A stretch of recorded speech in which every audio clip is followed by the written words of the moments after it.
नमस्कार, बिहार तक देख रहे हैं आप और मैं हूं आपके साथ प्रेरणा। बिहार में इन दिनों आरक्षण का मुद्दा चर्चा के केंद्र में है और आरक्षण को लेकर ही बिहार के पूर्व उप मुख्यमंत्री और राज्यसभा सांसद सुशील मोदी ने ट्वीट किया है। ट्वीट में सुशील मोदी ने आरक्षण में कर्पूरी मॉडल और रोहिणी आयोग का जिक्र किया है। क्या है ये रोहिणी आयोग और क्या है इसका फॉर्मूला, ये आपको आगे बताएंगे। सबसे पहले ये जान लीजिए कि आखिर बिहार में आरक्षण का मुद्दा क्यों गरमाया हुआ है। जेडीयू नेता अजय आलोक के एक बयान ने आरक्षण और आरक्षण के प्रावधानों में बदलाव की बहस छेड़ दी है। सत्ता पक्ष से लेकर विपक्ष के नेता जेडीयू नेता अजय आलोक की आलोचना करने लगे। बात होने लगी कि शोषित वंचित तबके के लोग आरक्षण का फायदा क्यों ना उठाएं। आरक्षण कोई गरीबी हटाओ कार्यक्रम तो नहीं। लेकिन थोड़ी ही देर में सूबे के मुखिया नीतीश कुमार की सफाई के बाद आरक्षित वर्ग के लोगों की सांस में सांस आई। मुख्यमंत्री ने कहा कि आरक्षण खत्म करने जैसी कोई बात नहीं है। वो तो चाहते हैं कि बिहार में जिस तरह से आरक्षण के कोटे में कर्पूरी मॉडल लागू है, उसी तरीके केंद्र में भी लागू होना चाहिए। अब जो लोग यहाँ ये नहीं समझ पाए कि बिहार में आरक्षण का कौन सा कर्पूरी मॉडल लागू है, तो चंद शब्दों में आपको सबसे पहले ये समझाते हैं। जननायक कर्पूरी ठाकुर ने बिहार में अन्य पिछड़ा वर्ग को दो हिस्सों में बांटा था, पिछड़ा और अति पिछड़ा। इसके पीछे की ये सोच थी कि अन्य पिछड़ा वर्ग यानी ओबीसी कैटेगरी में कई जातियां हैं। इनमें से कुछ जातियां बाकी जातियों से संपन्न और सशक्त हैं। ऐसे में समाज के सबसे पिछड़े वर्ग के लोगों को भी आरक्षण का लाभ मिले, ये सुनिश्चित करने के लिए पिछड़ा और अति पिछड़ा वर्ग को उनके सामाजिक और आर्थिक स्थिति को देखते हुए आरक्षण दिया गया।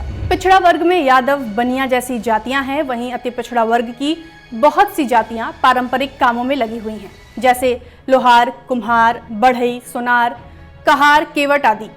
कर्पूरी महिलाओं और गरीब सवर्णों को भी आरक्षण देने के पक्ष में थे।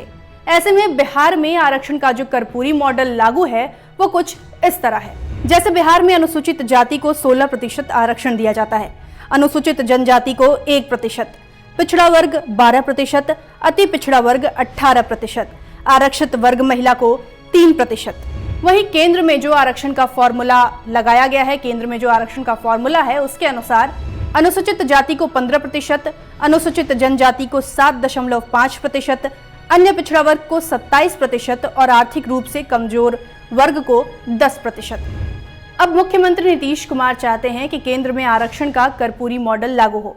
हालांकि कर्पूरी मॉडल के तहत ही केंद्र सरकार ने आर्थिक रूप से कमजोर सवर्ण वर्ग के लोगों के लिए 10% आरक्षण का प्रावधान लाया था।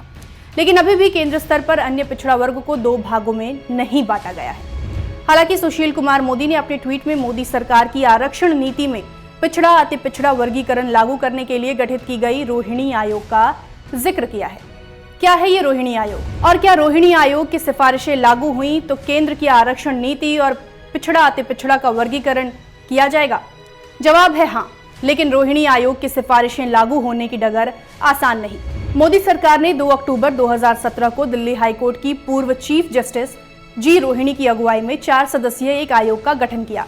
इस आयोग को जिम्मेदारी दी गई कि वह देखे कि ओबीसी की लिस्ट में शामिल की गई कौन सी जातियों को अब तक आरक्षण का सबसे अधिक फायदा पहुंचा है, वहीं कौन सी जातियां हैं जो अब भी आरक्षण के लाभ से अछूती हैं, वंचित हैं। तब 12 हफ्तों में आयोग को अपनी ये रिपोर्ट केंद्र सरकार को सौंपनी थी, लेकिन बार बार आयोग को अपनी रिसर्च पूरी करने के लिए समय दिया गया। कुल मिलाकर 10 बार समय सीमा को बढ़ाया गया। अपने 3 साल के अध्ययन के बाद जस्टिस रोहिणी आयोग ने लिस्ट में शामिल जाति समूहों को 4 उप श्रेणियों में बांटने का प्रस्ताव तैयार किया है।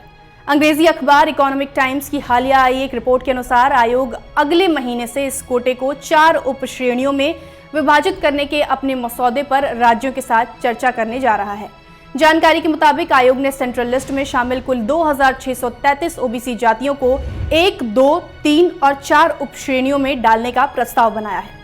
इसके तहत आयोग ने इन चारों नई श्रेणियों को 27% आरक्षण में से 2%, 6%, 9% और 10% आरक्षण देने का प्रस्ताव तैयार किया है।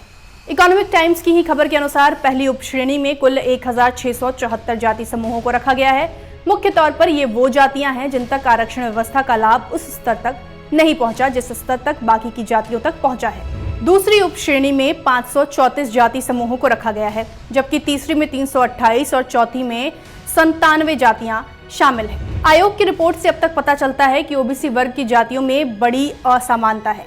पिछले 5 सालों में ओबीसी वर्ग को मिलने वाली 27% आरक्षण में 1/4 हिस्से का लाभ ओबीसी वर्ग की केवल 10 जातियों को मिल रहा है। 2/3 फायदा सिर्फ 37 जाति समूहों को मिला है और 3/4 आरक्षण का लाभ महज 100 जाति समूहों ने उठाया है।